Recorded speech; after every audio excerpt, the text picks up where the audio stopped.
Hello साथीहरू, welcome छ फेरि पनि मेरो नयाँ मिनी ब्लगमा। आज चाहिँ हामी टक्क दुईजना सिटी सफारी चढेर ठुलो मम्मी र छोरी, उहाँ हेर्नु न, ठुलो मम्मी र छोरी हामी हाम्रो नजिकै यहाँनिर इन्डिया बोर्डर बेला भन्ने ठाउँमा जाँदैछौँ। यहाँ हेर्नु न, अहिले सबै खडेरी क्या पुरै। उहाँ हेर्नु न, बाँझोमै मकै रोप्नुहुन्छ हाम्रोतिर चाहिँ। अब हामी चाहिँ सर गयौँ सिटीमा। यहाँदेखि लगभग 1 घन्टा लाग्छ होला सिटीमा। हामी चाहिँ सिटीमा जाँदैछौँ। अनि यो अगाडि देखेको मन्दिर चाहिँ शुक्रबारे भन्छ। हाम्रो घरदेखि अलिकति यो चाहिँ 15 मिनटको डिस्टेन्समा छ। अनि यो मन्दिरदेखि सट्ट ओह्रालो दक्षिण जानुपर्छ। यहाँनिर चाहिँ 2जना मान्छे पनि जाने भन्न थाल्नु भएर म यसो टाइम पास गरेर उहाँ हेर्नु न, मलाई एकदम पिम्पलले सताएको छ एकदम। 2जना आमा छोरी, मेरो आँखा एउटा सानो भयो त भन्दै हेर्दै हुनुहुन्छ, फर्किँदै ओर्दै। अनि मरि हाँस्यौँ 2जना। हामी चाहिँ त्यही ठुलो मम्मीले केही मैले यहाँनिर गएको छुइनँ भन्न थाल्नु भएर म देखाउन हिँडेको। अनि सरेर यहाँ हेर्नु न, बाटैभरि मान्छेको कति धेरै पराल थुपार्नु भएको छ क्या यता आउँदै। अनि यो सबै मकै रोपेको। यहाँ हेर्नु न, यता त पुरै मकै रोप्नुहुन्छ नि त प्राय।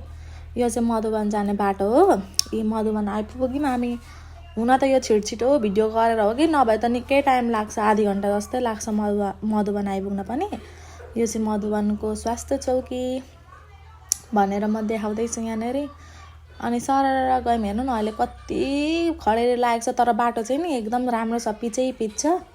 अनि सबैले लौकी भन्ने त सुन्नु नै भएको छ होला। त्यहाँदेखि जस्ट 2 मिनटको डिस्टेन्समा हो क्या यो बेला भन्ने चाहिँ। अनि मैले चाहिँ बाहिरको सुन्दर नजारा त के भन्नु, सबै अहिले बाँझै छ। अनि त्यही भएर यहाँनिर चाहिँ एउटा हजुरआमाले ताली पड्काउँदै हुनुहुन्थ्यो क्या, त्यो चाहिँ मजाले क्लिक भएन छ।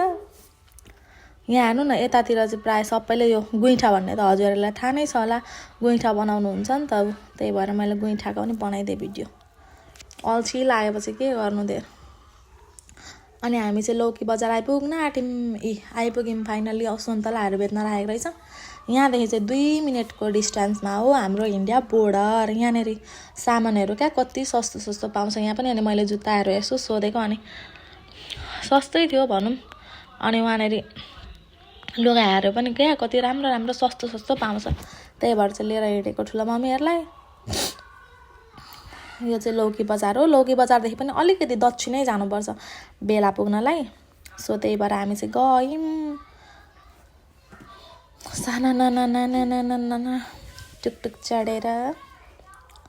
अब इन्डिया बोर्डरमा चाहिँ अब त्यहाँनिर उयो सशस्त्रहरूको त भिडियो बनाउन पाइँदैन नि त। सो हामीले चाहिँ भिडियो बनाएनौँ त्यहाँनिर चाहिँ। तलतिरै पुगेपछि चाहिँ अनि बनायौँ। यता हेर्नु न, यतातिर सबैले गुइँठै मात्र बनाउनुहुन्छ क्या, प्राय गुइँठा नै मात्र।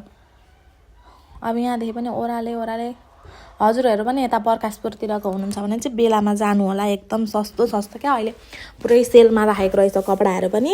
यो चाहिँ हाम्रो बोर्डर आइपुग्ने बेलाको बाटो है। अनि त्यसपछि साह्रै सस्तो राखेको रहेछ क्या सेलमा। 400, 800, 1000को एकदम दामी लङ कोटहरू फरवालाको एकदम दामी क्या। 1000 रुपियाँ, जस्ट अन्ली 1000।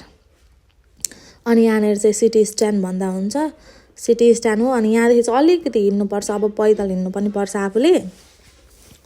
त्यत्रो जोगमुनिको जस्तो ठुलो बजार चाहिँ छैन क्या यहाँनिर। एकदम सानो भर्खर स्टलहरू स्टार्टिङ हुँदैछ। अनि त्यही भएर हामी चाहिँ अब यहाँ सिटी राख्छौँ। अनि यहाँदेखि ठ्याक्क प्रकाशपुर 15 किलोमिटर होला सायद, त्यहाँनिर म देखाउँछु पनि।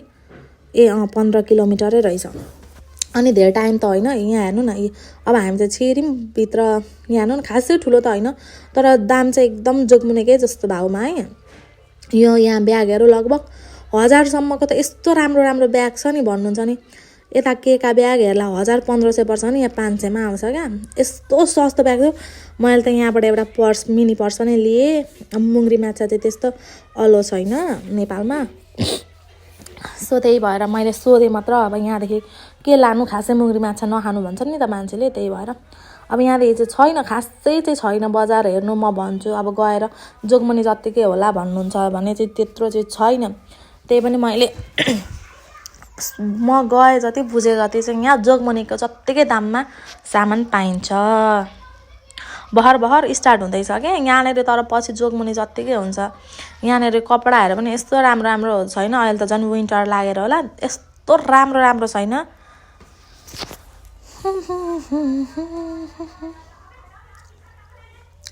यो नुनको बोराहरू सायद उतै जान्छ प्राय नेपालकै दाम चल्छ है चल्न चाहिँ नेपाली नै पैसा चल्ने हो क्युआरहरू गरिदिन्छु भन्दा पनि हुन्छ चल्छ तर यहाँदेखि अलि तलतिर चाहिँ बसमतिया भन्ने छ क्या बसमतियामा चाहिँ फेरि चल्दैन ठ्याक्कै यहाँदेखि 50 रुपियाँ सिटी भाडा तिरेर गयो भने अर्को मेन बिहारै पुग्छ यो बसमतिया भन्ने बोर्डर यहाँ हेर्नु न देखाउँदै हिँड्दैछु तर इन्डिया न हो फोहोर त हेर्नु न चाहिँ फोहोरै फोहोर छ यहाँनिर चाहिँ मेन कुरो यो मसला चिनीहरू लिनाहरू चाहिँ एकदम मान्छे न पर्कासुरबाट निकै आउनुहुन्छ यहाँ मैले ब्ल्याङ्केट सोधेँ है बार्गेनिङ चाहिँ गर्न हेर्नु सक्नुपर्छ यहाँनिर ब्ल्याङ्केट सोधेको 2200 हेरेर मेरो पालो नअलि हिँडेँ 2200 भन्ने तर मैले लिन पनि खोजिनँ खासै बार्गेनिङ गर्दाखेरि त पाउँथे पनि होला अनि हामी चाहिँ गयौँ हिँड्दैछौँ अलि तलतिर पुग्नुपर्छ यहाँ चाहिँ मैले थोरै क्लिप मात्र खिचे हो कि नभए अलिकति निकै नै बाटो छ अनि ठुलो मम्मी र म चाहिँ अब इन्डिया देखा न भन्नु पनि त्यही भएर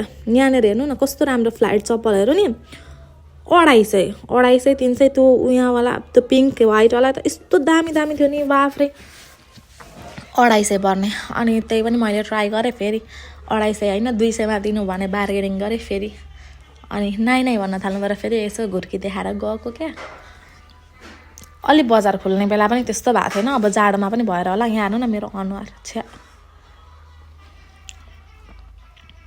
ठुलो मम्मी र म चाहिँ गफ गर्दै हिँड्दैछौँ क्या यहाँ भएको सबै सामान लान पाए त वाह हामीलाई त रमाइलो हुन्थ्यो होला है भन्छु म अनि हो यही पसलमा हो 400 500 1800 को सेल लागेको भनेको यस्तो राम्रो कपडा छ वाह हाई क्वालिटीको भनेपछि बुझ्नु न एकदमै हाई क्वालिटीको कपडाहरू हो क्या यो भनेको चाहिँ जस्तै तपाईँलाई यहाँनिर फेन्सी पसलमा किन्नुभयो भने त्यो मैले भनेको 1000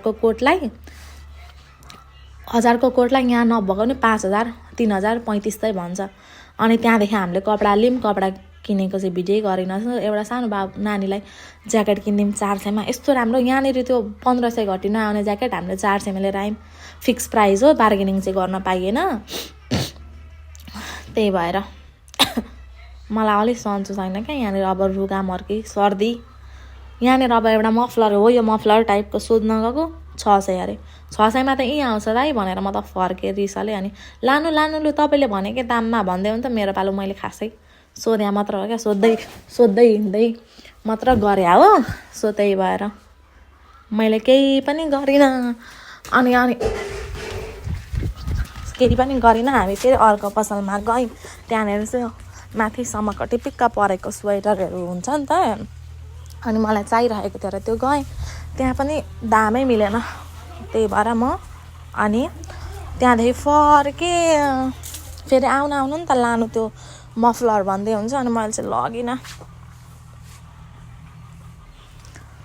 अनि हामी चाहिँ माथि आयौँ अनि मरमसला यता चाहिँ लुगा हेर्नै मात्र काका अनि यहाँनिर मेरो साथी यताको कलेजको साथी भेटिन् अनि कहिले आएको भनिन् अनि अघि आएको अनि यहाँनिर म कतिखेर आएको तिमी भनिन् म अघि आएको केमा आयो भन्दाखेरि म चाहिँ सिटीमा आएँ तिमी चाहिँ केमा आयो भने मैले अनि त्यसपछि साइकलमा भनिन् त्यही भएर अनि हामी चाहिँ आमा छोरी गयौँ फेरि हिँड्दै यताउति हेर्दै त्यो सेलको लुगाहरू चाहिँ यस्तो लानु मन लागेको थिएन पैसा पनि थोरै बोकेर गएको त्यही भएर अनि यहाँ अङ्कलले चाहिँ हाई गर्दै हुन्छ यहीँ अङ्कलकोबाट ज्याकेट लग्यौँ क्या हामीले 200-250 मा कस्तो राम्रो ज्याकेट क्या सानो बाबुहरूलाई त्यो देखाउँदै गर्नुभएको यहाँनिर चाहिँ हामीले एक ठाउँ यहाँ हेर्नु न भाग्नु भएको एक ठाउँ लुगा किनेको त्यहाँनिर आफ्नो ज्याकेट चाहिँ बिर्सेर हिँडेछौँ हामी त्यही भएर 200-250 को सामान किन्यौँ झन्डै हाम्रो 600-700 को गयो अनि हामी यता चिनी लिन आयौँ चिनी चाहिँ खासै धेर लिनौँ यो अङ्कल पनि मजाको हुनुहुन्छ म जहिले सामान ल्याउने यहीँ हो अहिले फेरि बढाउँदै हुँदो रहेछ सामानहरू हाल्ने ठाउँ अनि त्यसपछि मैले चिनी त धेर लिएन 5 किलो मात्र लिएँ अनि अङ्कलले अरू के लाने यति भयो यति डिस्काउन्ट दिन्छु भन्नुभयो तपाईँ जहिले आउने कस्टमरलाई यसो भन्नुहुन्छ भनेर म गफ हान्दैछु क्या पुरै गफ पेल्दैछु अनि ल न पहिलेकै दाममा भन्नुभयो अनि ल भने अनि त्यो कस्तो राम्रो क्या अब हेयर स्याम्पूहरू पनि यस्तो राम्रो अनियनहरूको पनि सस्तै पाउँछ अनि म भन्छु एकचोटि प्रकाशपुर यता लगभग नजिकै एरियाको राजाबास सक्राघटीहरूको एरियाको हुनुहुन्छ भने चाहिँ पक्कै पनि भिजिट गर्नु क्या बेला। यहाँ हेर्नु न ठुलो मम्मीले टाउकोमा बोकेर हिँड्नु भएको यस्तो यस्तो पनि भिडियो बनाइहाल्ने भन्नुहुन्छ। मेरो हेर्नु न हालत पम्चर भएको छ। यति काली देखेको छु नि, हुन त म अलरेडी काली नै हो हुन त, त्यही पनि यहाँ हेर्नु न अझ धेर यस्तो काली देखेको छैन। बोरा बोकेको त नबना भन्दै हुन्थ्यो, अनि त्यही पनि बनाएँ। अनि फेरि यहाँ आएर सोध्यौँ क्या ब्ल्याङ्केट कसरी भन्छ, अघि 2200 भनेको थियो, यहाँ चाहिँ कसरी भन्दो रहेछ भनेर सोधेको। यहाँ त झन् 2800 अरे, राम्रा मरे। त्यही भएर म त लु नै अङ्कल पर्दैन, हामी त नलाने, उहाँनिर 2200 भनेको, तपाईँ यहाँ 2800 भन्नुहुन्छ, अर्को बेलादेखि तपाईँलाई कस्टमर चाहिँदैन भनेको। तपाईँलाई लान मन लाग्छ लानु, लान मन लाग्दैन नलानु अरे। यस्तो यस्तो झर्किने पनि हुन्छन् क्या। अनि हामी चाहिँ सबै थोक किनिसकेर चिनी किनिसकेर गयौँ। अनि आजका लागि चाहिँ बाई बाई मेरो बेला।